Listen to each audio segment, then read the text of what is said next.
నమస్కారం, ఇది సంగతికి స్వాగతం. ఎవరో వస్తారు, ఏదో చేస్తారు అని ఎదురు చూడలేదు. ఊరి మంచి కోసం గ్రామస్తులంతా కదిలారు.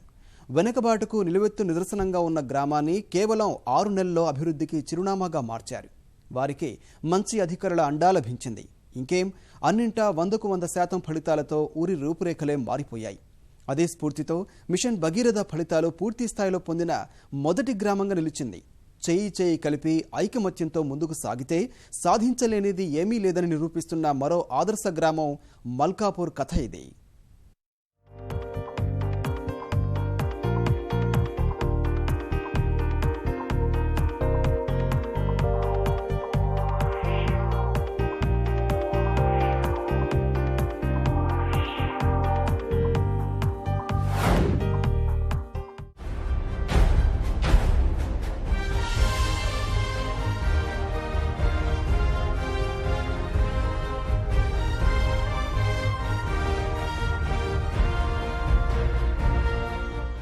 మల్కాపూర్ ముఖ్యమంత్రి చంద్రశేఖరరావు ప్రాతినిధ్యం వహిస్తున్న గజ్వేల్ నియోజకవర్గం తూప్రాన్ మండలంలోని ఒక చిన్న పంచాయతీ. ఈ పంచాయతీ పరిధిలో కోనాయిపల్లి, హమ్నాపూర్. మొత్తం జనాభా సుమారు 2000.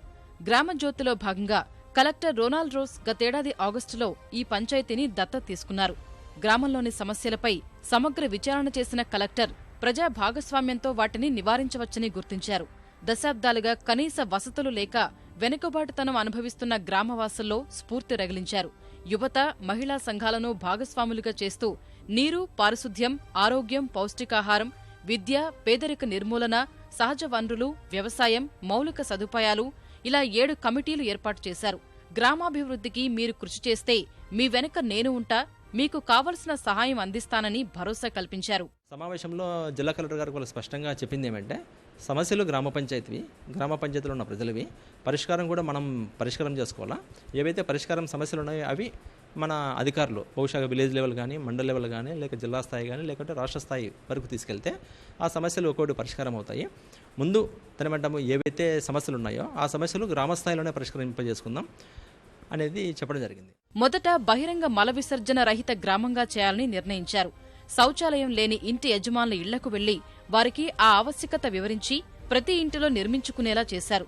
మరుగుదొడ్లు నిర్మించుకున్నా ప్రజలు వినియోగించుకోవడం లేదని గుర్తించి బహిరంగ మల విసర్జన అనర్థాలు వివరించారు. అయినా పరిస్థితి పూర్తిగా మారలేదు. అందుకోసం తర్వాత దిశగా పారిశుద్ధ్య కమిటీ సభ్యులు, మహిళలు, యువత ఉదయం 5 గంటల నుంచి ఈల వేసుకుంటూ గస్తీ తిరిగారు. బహిరంగ మల విసర్జన చేసిన వారికి జరిమానాలు విధిస్తామని హెచ్చరికలు జారీ చేశారు. అప్పటికి మార్పు వచ్చింది. ప్రతి ఒక్కరూ శౌచాలయం వినియోగించడం ప్రారంభించారు.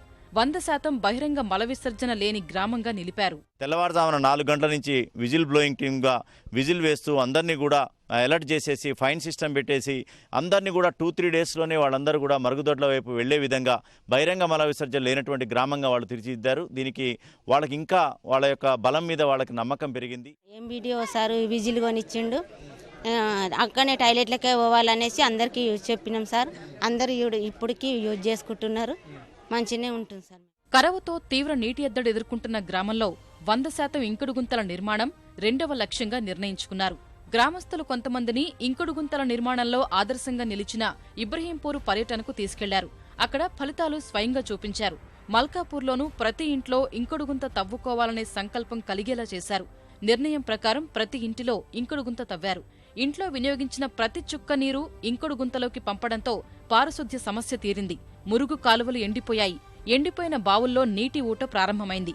శౌచాలయాలు, ఇంకుడు గుంతల వల్ల కలిగిన ప్రయోజనాలు గుర్తించిన గ్రామస్తులు రెట్టింపు వేగంతో గ్రామాభివృద్ధి వైపు అడుగులు వేశారు. ఇంకుడు గుంతలు స్టార్ట్ చేసినాం. ఇంకుడు గుంతలు ప్రతి ఇంటికి ఇంకుడు గుంతలు చేసి ఊరిలో నీరు లేకుండా దాదాపు 100% ఇంకుడు గుంతల కార్యక్రమం కూడా అది కూడా సక్సెస్ అయిపోయింది పూర్తిగా. దానివల్ల దోమలేని గ్రామంగా మల్కాపూర్ అనేది విజయవంతంగా అయింది. ఇంకుడు గుంతలు స్టార్ట్ చేసి 2 నెలలు అవుతుంది సార్. అంత ముందుకు అసలు బావిలో వాటర్ లేకుండా ఇంకుడు గుంతలు చేసిన తర్వాత కొద్దిగా డ్రాప్స్ పడడం స్టార్ట్ అయినాయి. తర్వాత ఒక వారం రోజుల తర్వాత మొత్తం వాటర్ వచ్చినాయి. తర్వాత మేము మా విలేజ్ వాళ్ళకి ఇన్ఫార్మ్ చేసినాం, యూత్ వాళ్ళందరికీ. తర్వాత ఇక వాళ్ళందరూ సార్లు చూడడం మొదలుపెట్టారు సార్. రోజు అధికారుల ప్రోత్సాహం, గైడెన్స్తో యువతరం గ్రామాభివృద్ధిలో కీలక పాత్ర పోషించడం ప్రారంభించారు. మేక్ మల్కాపూర్ అనే వాట్సాప్ గ్రూప్ రూపొందించారు. గ్రామస్తులు అధికారులను సభ్యులుగా చేర్చుకున్నారు. ఊళ్ళో ఏ పని చేయాలనుకున్నా అంతా సమావేశమై చర్చించుకుని నిర్ణయానికి వచ్చేవారు. ప్రధాని మోదీ ఇచ్చిన స్వచ్ఛ భారత్ పిలుపుతో ప్రతి ఆదివారం ఉదయం గ్రామంలో స్వచ్ఛ భారత్ నిర్వహిస్తున్నారు. గ్రామాన్ని మొత్తం చెత్తరహిత గ్రామంగా రూపొందించారు. దీనికోసం ప్రణాళిక ప్రకారం ముందుకు సాగారు. గ్రామాన్ని 6 భాగాలుగా విభజించారు. శనివారం సాయంత్రం గ్రామస్తులు సమావేశమై గ్రామంలో ఎక్కడ స్వచ్ఛ భారత్ నిర్వహించాల్సిన అవసరం ఉందో చర్చించుకుంటారు. సమావేశంలో తీసుకున్న నిర్ణయం ప్రకారం ఆదివారం ఉదయం ఆయా ప్రాంతాల్లో స్వచ్ఛ భారత్ నిర్వహిస్తున్నారు. చెత్త సేకరణకు 2 కార్మికుల్ని ప్రత్యేకంగా నియమించుకున్నారు.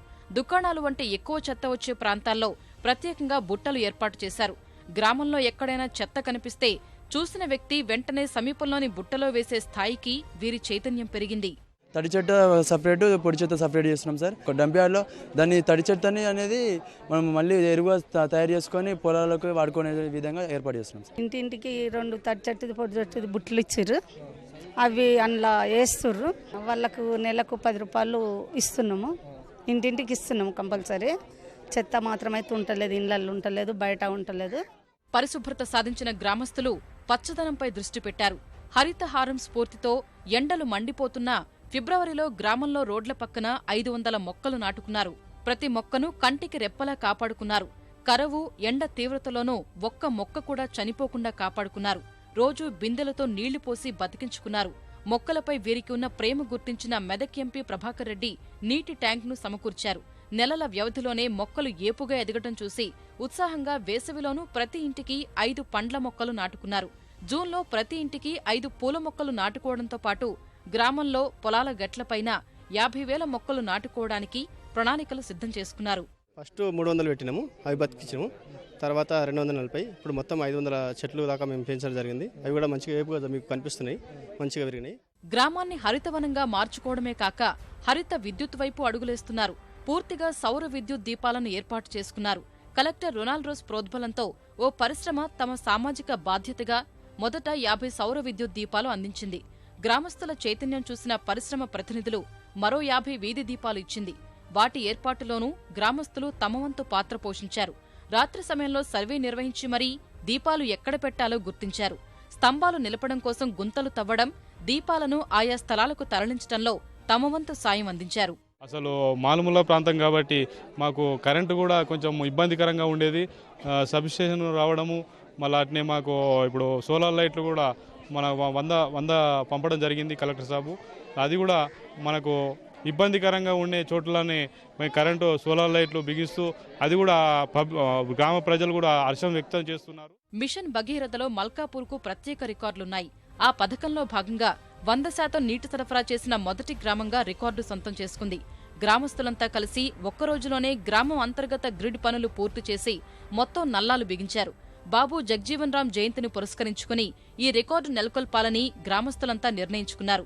గ్రామస్తులంతా జాతరగా కదిలి శ్రమదానం చేసి ఒక్కరోజులోనే గ్రామంలో భగీరథ పనులు పూర్తి చేశారు. గుంతలు తవ్వడం, పైపులు పరవడం, నల్లాలు బిగించడం ఇలా అందరూ కలిసికట్టుగా శ్రమదానం చేసి గ్రామంలోని ప్రతి ఇంటికి కనెక్షన్ ఇచ్చారు. గోదావరి నీళ్లు తమ ఇళ్లకు తెచ్చుకున్నారు. వాటర్ గ్రిడ్ కింద జిల్లా కలెక్టర్ దత్తత తీసుకున్నాక మనం రాష్ట్రంలో తెలంగాణ రాష్ట్రంలోనే మొట్టమొదటిసారిగా మల్కాపూర్కి వాటర్ వచ్చింది, గోదావరి నీరు. ఇప్పుడు 340 వరకు వచ్చాయి సార్. ఇప్పుడు 340 నల్లాలు ఫిట్ చేశారు, మొత్తం కంప్లీట్ అయింది. ప్రతిరోజు వాటర్ వస్తుంది సార్ ఇప్పటి వరకు. ఇన్ని లక్ష్యాల సాధన తర్వాత మల్కాపూర్ను అక్షరాస్యతలోనూ 100% నిలపాలని నిర్ణయించుకున్నారు. విద్యా కమిటీ సభ్యులు గ్రామంలో సర్వే చేసి 264 మంది నిరక్షరాస్యులు ఉన్నట్లు గుర్తించారు. వారిని అక్షరాస్యులుగా మార్చడానికి ప్రణాళిక రూపొందించుకున్నారు. ప్రతి సభ్యుడు 15 నుంచి 18 మంది బాధ్యత తీసుకున్నారు. వారికి చదువు ఆవశ్యకత వివరించి అక్షరాస్యులుగా తీర్చిదిద్దటమే వీరి లక్ష్యం. గ్రామంలో అవగాహన ర్యాలీలు, ప్రత్యేక కార్యక్రమాలు రూపొందించారు. మార్చి నెలలో జరిగిన వయోజనుల విద్యా అర్హత పరీక్ష రాయడం కోసం ప్రజలు పెద్ద ఎత్తున కదిలి రావడమే విద్యా కమిటీ కృషికి నిదర్శనం. మార్చి 20 తారీఖు నాడు NIOS ఎగ్జామ్కి యూత్ వాళ్ళందరం కలిసి ఎగ్జామ్ కంటే ముందు 2 రోజుల ముందే ర్యాలీ తీయించడం జరిగింది. వాళ్ళకందరికీ ఎగ్జామ్ గురించి బాగా అవగాహన కల్పించి మార్చి 20వ తేదీన ఎగ్జామ్ రాయించడం జరిగింది. ఒక్కోటి సాధిస్తూ ముందుకు వెళ్తున్న మల్కాపూర్ గ్రామాభివృద్ధి కమిటీల సాయంతో మరిన్ని లక్ష్యాలు నిర్దేశించుకుంటోంది. పేదరిక నిర్మూలన కమిటీ ఆధ్వర్యంలో సంక్షేమ పథకాల అర్హుల ఎంపికకు, వ్యవసాయ కమిటీ ఆధ్వర్యంలో ఖరీఫ్ నుంచి పూర్తిగా సేంద్రియ వ్యవసాయం చేయడానికి సిద్ధమవుతున్నారు. సహజ వనరుల కమిటీ గ్రామ పరిధిలోని పొలాల గట్లపై 40,000 మొక్కలు నాటడానికి ప్రణాళికలు తయారు చేస్తున్నారు. గ్రామానికి ఓవైపున 2 ఎకరాల విస్తీర్ణంలో గుట్ట ఉంది. దీన్ని మెట్రో నగరాలకే పరిమితమైన రాక్ గార్డెన్లా రూపొందిస్తున్నారు. ఇప్పటికే నిపుణులతో సర్వే నిర్వహించారు. గ్రామస్తులు ఆహ్లాదం కోసం ఇక్కడ పార్కు అభివృద్ధి చేస్తున్నారు. ముఖ్యంగా ఇన్ఫ్రాస్ట్రక్చర్ కమిటీ అంటే మౌలిక సదుపాయాల కమిటీ ఆధ్వర్యంలో మరి కమ్యూనిటీ హాలు, గ్రామ పంచాయతీ భవనాలు కట్టుకోవడం అట్లాంటి వాళ్ళు పనులు చేయడం జరుగుతుంది. అట్లాగే పేదరిక నిర్మూలన కమిటీ ఆధ్వర్యంలో మరి రేషన్ కార్డ్స్ కానీ, పెన్షన్స్ కానీ, మరి డబుల్ బెడ్రూమ్ ఇండ్లు కానీ అవన్నీ కూడా ఎవరికైతే అర్హులో వారికి మాత్రమే కేటాయించేటట్టు ఆ కమిటీ పనిచేస్తుంది. ఇలాగా సుమారుగా ముఖ్యమంత్రి గారు చెప్పినట్టు గ్రామజ్యోతిలో భాగంగా 7 కమిటీలు కూడా ఇక్కడ ఫుల్ ఫ్లెడ్జ్డ్గా ఈ గ్రామంలో పనిచేయడం, అట్లాగే ముఖ్యంగా యువత పూర్తి స్థాయిలో దాదాపు 100 మంది యువత ఈ అభివృద్ధి కార్యక్రమంలో పాల్గొనడం, మరి గ్రామ పంచాయతీ కూడా అదే సంకల్పంతో ఉండడం వల్ల, అట్లాగే గ్రామైక్య సంఘం ఆధ్వర్యంలో మహిళలు ఈ 4 ఇన్స్టిట్యూషన్స్ ఏవైతున్నాయో అందరూ కలిసికట్టుగా ఈ ఐకమత్యంతో పనిచేయడం వల్ల ఈ గ్రామం ఆదర్శ గ్రామంగా రూపొందింది. మల్కాపూర్ అభివృద్ధి చూసి పక్క గ్రామాల ప్రజలు స్ఫూర్తి పొందుతున్నారు. గ్రామాల అభివృద్ధి కోసం సొంత ప్రణాళికలు రూపొందించుకుంటున్నారు. మరోవైపు 6 నెలల క్రితం వరకు వెనుకబాటుకు చిరునామాగా ఉన్న ఊరు ఇప్పుడు రోల్ మోడల్గా నిలిచింది. తమ గ్రామాలను ఇదే విధంగా అభివృద్ధి చేసుకోవాలన్న ఆశయంతో రాష్ట్రం నలుమూలల నుంచి ప్రజాప్రతినిధులు, అధికారులు మల్కాపూర్ సందర్శిస్తున్నారు. మన జిల్లాలో ఇబ్రాహీంపూర్ తర్వాత మల్కాపూర్ దాన్ని కూడా చాలా పెద్ద ఎత్తున మన మీడియా కవరేజ్ కూడా రావడం జరిగింది. ఎస్పెషల్లీ వాళ్ళు ఆ మరుగుదొడ్లు మరియు సోక్ పిట్స్, ఎండిన బావిలు నీళ్ళు రావడం అవన్నీ చూసుకుని వాళ్ళు చాలా ఆశ్చర్యపడిపోయారు. జెడ్పీటీసీలు, ఎంపీపీలు, సర్పంచులు, ఇతర ప్రతినిధులు కూడా అక్కడ వెళ్ళడం జరిగింది. అవి కాకుండా నిజామాబాద్ కలెక్టర్ కానీ, లేకపోతే మనకు ఆదిలాబాద్ కలెక్టరు, నల్గొండ నుంచి జాయింట్ కలెక్టర్ ఎమ్మెల్యేస్ వాళ్ళ బృందం, వరంగల్ నుంచి ఎమ్మెల్యేలు జాయింట్ కలెక్టర్ వాళ్ళ బృందం, వీళ్ళందరం కూడా కరీంనగర్ నుంచి రావడం, ఇట్లా చాలామంది వచ్చి చూసుకొని ఇంత మంచి బాగా ఉందని చెప్పడం, దీన్ని చూసుకుని మిగతా గ్రామ ప్రజలు పక్క ఉన్న వాళ్ళు కొనాయిపల్లి కానివ్వండి, వెంకటాయపల్లి కానివ్వండి, ఇవి కాకుండా మిగతా కాన్స్టిట్యుయెన్సీలో ఉన్న వాళ్ళు కూడా మేము కూడా ముందుకు వస్తామని జిల్లా మొత్తం కూడా ఇది ఒక స్ఫూర్తిగా తీసుకొని ముందుకు వెళ్తున్నారు.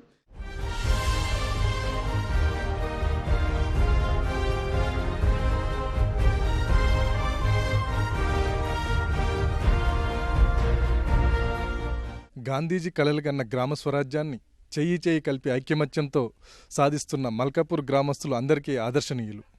ప్రతి గ్రామం ఈ స్ఫూర్తితో ముందుకు సాగాలని కోరుకుందాం. కెమెరామెన్ ఉమామహేశ్వరరావుతో క్రాంతికుమార్, ఈటీవీ న్యూస్, మల్కాపూర్. అది భాగ్యనగరానికి అత్యంత సమీపంలో ఉన్న జిల్లా అయినా నాణ్యమైన వైద్యం కోసం వెంపర్లాడే అభాగ్యులందరూ అక్కడ కనిపిస్తారు.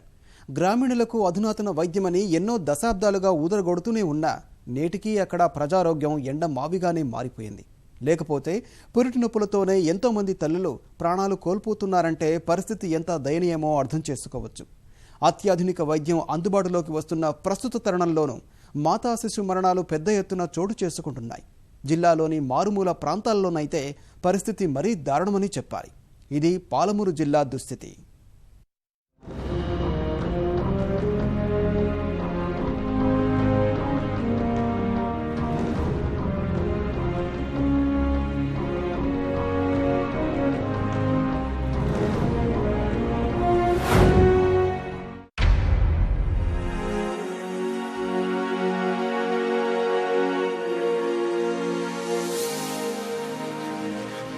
కడుపులో నుంచి బిడ్డ బయటకు రాగానే తల్లి పడే ఆనందానికి హద్దే ఉండదు. తల్లి గర్భం నుంచి ఈ లోకంలోకి అడుగుపెట్టిన బిడ్డ తల్లిని చూసుకుంటూ పడే తన్మయత్వం ఊహ కందనిది.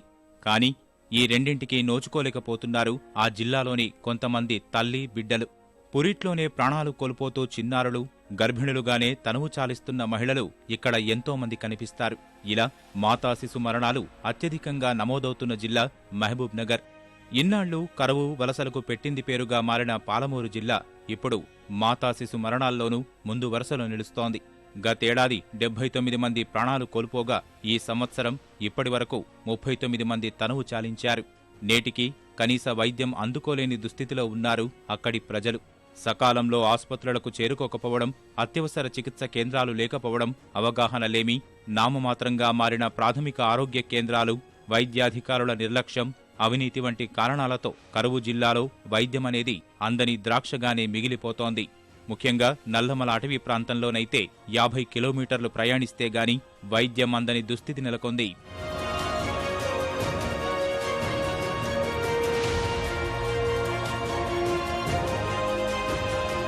పాలమూరు జిల్లాలో మాతా శిశు మరణాలు ఎక్కువగా జరగడానికి ప్రధాన కారణం గ్రామీణుల్లో అవగాహన లేకపోవడమే. అంగన్వాడీలు, ఆశా కార్యకర్తలు, ఏఎన్ఎంలు ఊరూరా ఉన్నా సరైన సమాచారం లేకపోవడం వల్ల ప్రమాదాలు చోటు చేసుకుంటూనే ఉన్నాయి.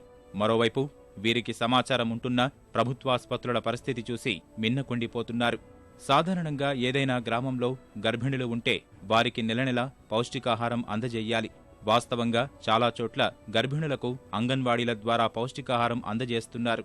వీరికి 9 నెలల పాటు ఇలా అందజేస్తున్న కాన్పు సమయంలో మాత్రం సమాచారం కొరవడుతోంది. గ్రామీణులకు అవగాహన కల్పించేందుకు వైద్యారోగ్య శాఖ పెద్ద ఎత్తున నిధులు వెచ్చిస్తున్నా అవి క్షేత్రస్థాయిలో సఫలం కావడం లేదు. మహబూబ్నగర్ జిల్లాలో 85 ప్రాథమిక ఆరోగ్య కేంద్రాలుండగా ఏ ఒక్కదాంట్లోనూ సరైన వైద్యం అందుకునే పరిస్థితి కనిపించడం లేదు. ముఖ్యంగా కాన్పులు చేయాల్సి ఉన్న వైద్య సిబ్బంది అందుబాటులో ఉండటం లేదు. చాలా చోట్ల నర్సులే పురుడు పోస్తున్నారు. వైద్యుల పర్యవేక్షణలోనే ఇది జరగాల్సి ఉన్నా వారు లేకుండానే నర్సులు, కింది స్థాయి సిబ్బందే కాన్పులు చేసేస్తున్నారు. ఇలాంటి సమయంలో అధికంగా రక్తస్రావం కావడం లేదా ఉమ్మనీరు మింగటం వంటి ఉపద్రవాలు చోటు చేసుకోవడంతో తల్లి లేదా బిడ్డలకు ప్రాణాంతకంగా మారుతోంది. అలాంటి పరిస్థితుల్లో ఎలాంటి వైద్యం అందించాలన్న విషయం కూడా తెలియని కింది స్థాయి సిబ్బంది తీరుతో అమాయక ప్రాణాలు గాలిలో కలిసిపోతున్నాయి. ప్రాథమిక ఆరోగ్య కేంద్రాల్లోనైతే అరకొర వసతులతోనే కాన్పులు చేస్తున్నారు. సరైన వస్తువులు లేవన్న కారణంతో అప్పటికప్పుడు పెద్దాసుపత్రులకు పంపుతున్నారు. ఉన్నట్టుండి పెద్దాసుపత్రికి తీసుకెళ్లే స్తోమత లేని పేదలు ఇంటి వద్దే కాన్పు చేస్తున్నారు. ఆ కారణంగా కూడా ప్రసూతి మరణాలు పెరిగిపోతున్నాయి. పాలమూరు జిల్లాలో ఏకైక పెద్దాసుపత్రి అంటే జిల్లా కేంద్రంలోని ప్రభుత్వాసుపత్రే. 120 కిలోమీటర్ల దూరంలోని ప్రాంతాలకు సైతం ఇదే దిక్కవుతోంది. డివిజన్ కేంద్రాల్లోని ప్రాంతీయ ఆసుపత్రులు సైతం కొన్నిసార్లు నామమాత్రంగా మారిపోవడంతో అన్నింటినీ జిల్లా ఆసుపత్రికే రిఫర్ చేస్తున్నారు. ఇలాంటి సందర్భాల్లో ప్రయాణ దూరం ఎక్కువ కావడం, అక్కడకు తరలించేలోగానే ప్రమాదాలు తలెత్తడం జరిగిపోతూనే ఉన్నాయి. కంపల్సరీగా పెరిఫరల్స్ పిహెచ్సీలు అయినా, కమ్యూనిటీ హెల్త్ సెంటర్స్ అయినా, ఏరియా హాస్పిటల్స్ అయినా స్ట్రెంత్ అవ్వాలి. ప్రతి ఒక్క డెలివరీ అక్కడ జరగాలి.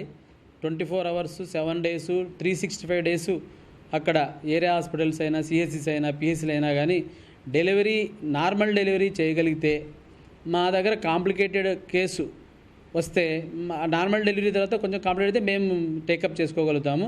అక్కడ నార్మల్ డెలివరీ అయితే మాత్రం పేషెంట్కి బెనిఫిట్ అవుతుంది.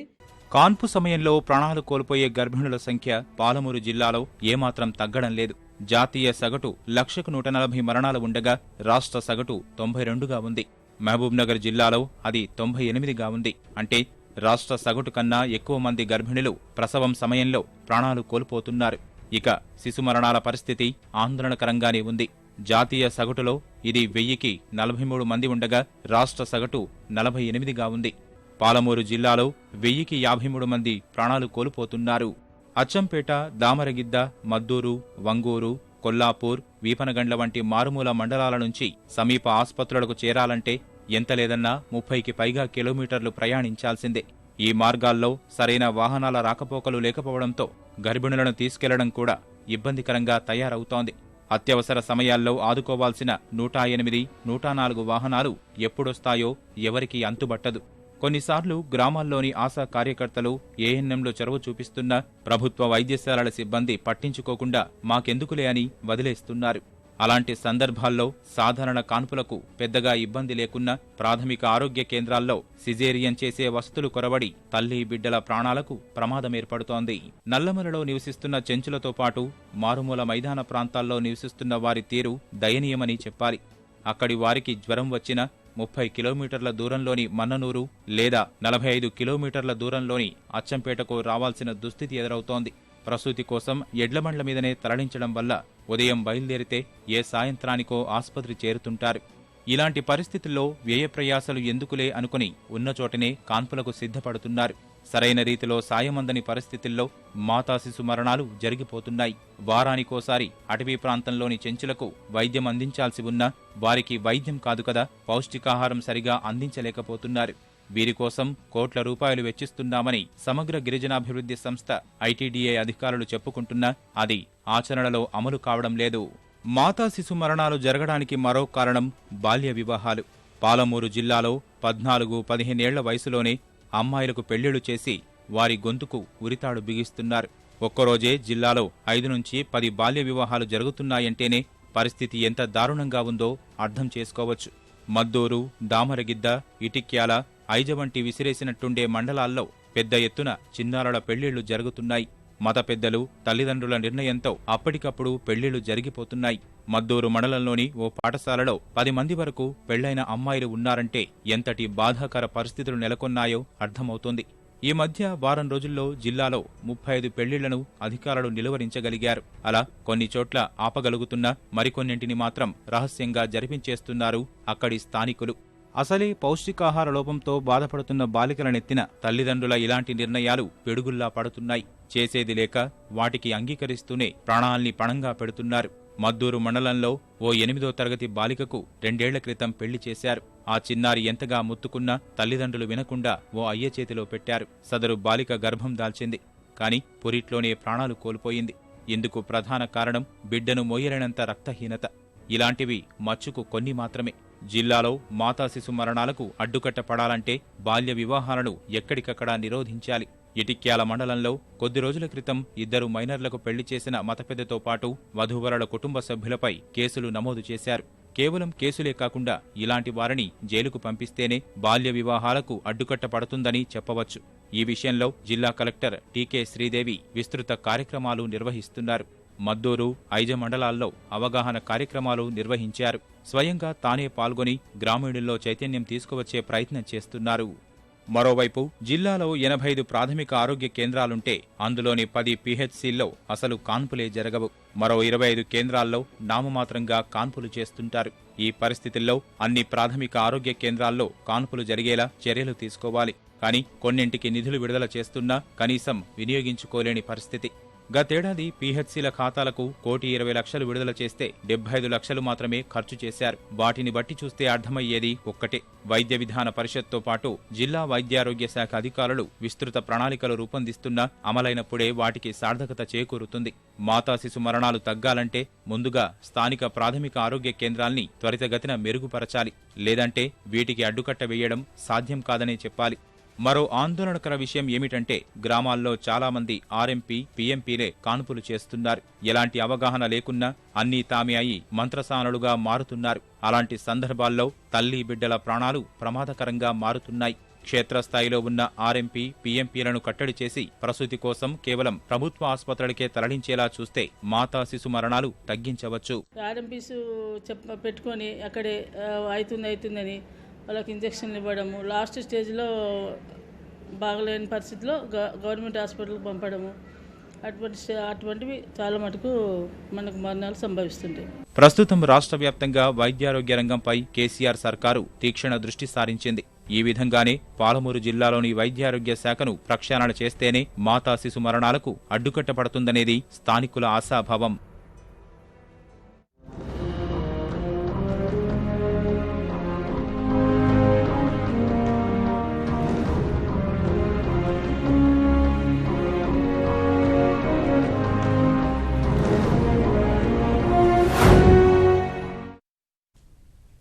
మరిన్ని విభిన్న అంశాలతో మరో ఇది సంగతిలో కలుసుకుందాం. నమస్కారం.